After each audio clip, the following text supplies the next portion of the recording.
जय जगन्नाथ आपण मानक स्वागत करुच्ची मोर आउ गोटे नुआ भिडियो रे। आजिर भिडियो रे आमे जाजपुर रो अन्यतम शक्तिपीठ माँ बिरजा पीठ को बुलिया जिबा।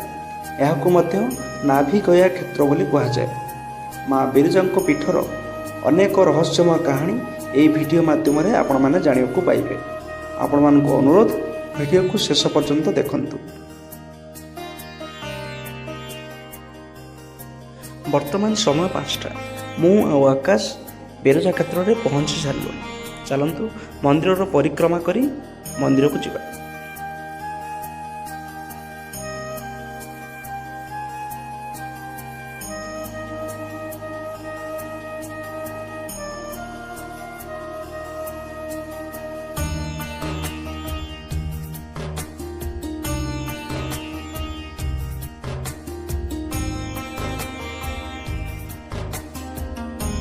आपण माने कौन जानते पौराणिक कथा अनुसार कहुई जे पापरू मुक्ति पाइबा स्वयं ब्रह्मा एठारे एक यज्ञ प्रतिष्ठा करथिले एवं एही यज्ञरू स्वयं माँ बिरजा आविर्भाव होते।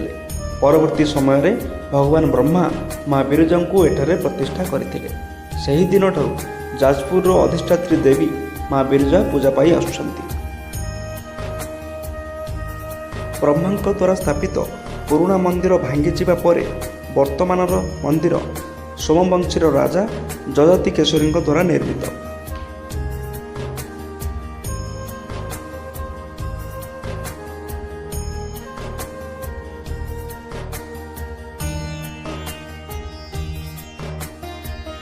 सबुठु आश्चर्यजनक कथा है एही मंदिर में पिंडदान मध्य करा जाए। मान्यता अछि जे एही पिंड कुंड सहित भूत लोकर संपर्क रही।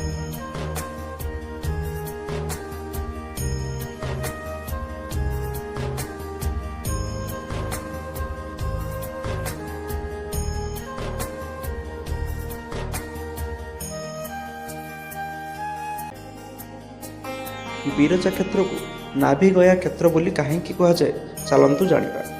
पौराणिक कथा अनुसार देवी सती पिता दक्ष गोटे यज्ञर आयोजन करथिले। सही यज्ञ रे समस्त देवादेवी को निमंत्रण करथिले, किंतु महादेव को अपमानित करिया पई महादेव को निमंत्रण कले नाही। महादेव को अनिच्छा सत्वे माता सती सही यज्ञ रे पहुँचे। सती देखिले जे पिता दक्ष महादेव व्यतीत समस्त देवादेवी को निमंत्रण करिछंती।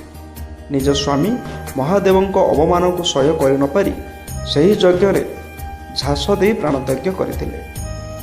महादेव क्रोधरे जर्जरित होई सही यज्ञ को विध्वंस करथिले एवं सतींक दग्ध शरीर को धरी सारा ब्रह्मांड रे बुलिबाकू लागिले।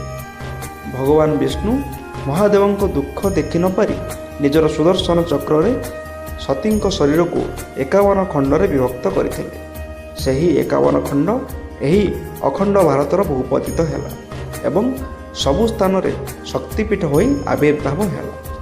ओडिशार जाजपुर रे मांकर नाभिर खंडटी पड़ितला फल रे एही क्षेत्र नाभि गया क्षेत्र भाव में प्रसिद्ध लाभ कला।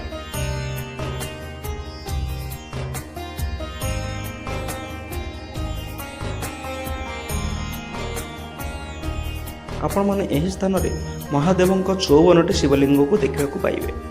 यह सहित पाताली महादेव दर्शन करने को पाइबे।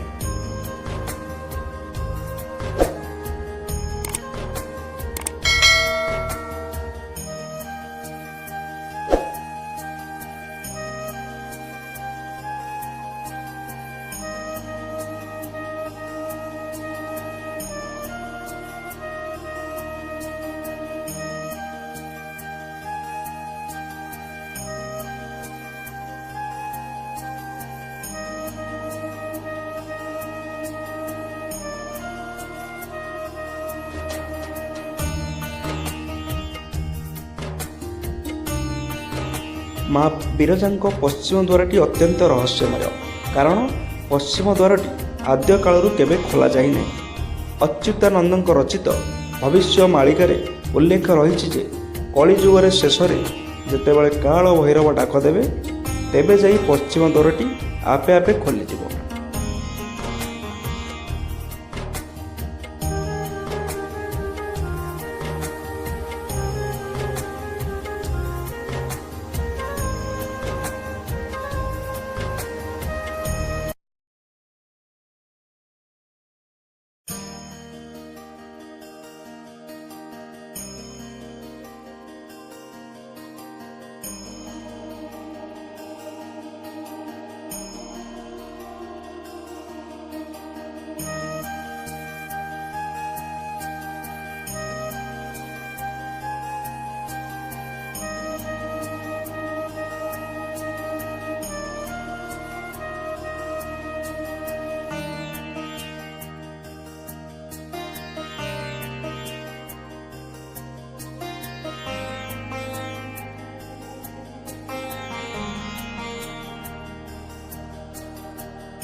जदि आपको मो वीडियो भल लगुए तेरे गोटे लाइक शेयर आउ सब्सक्राइब करने को जमे बुझे से जाए आपण मैंने भल रुहतु खुशी रुहतु रही जय जगन्नाथ।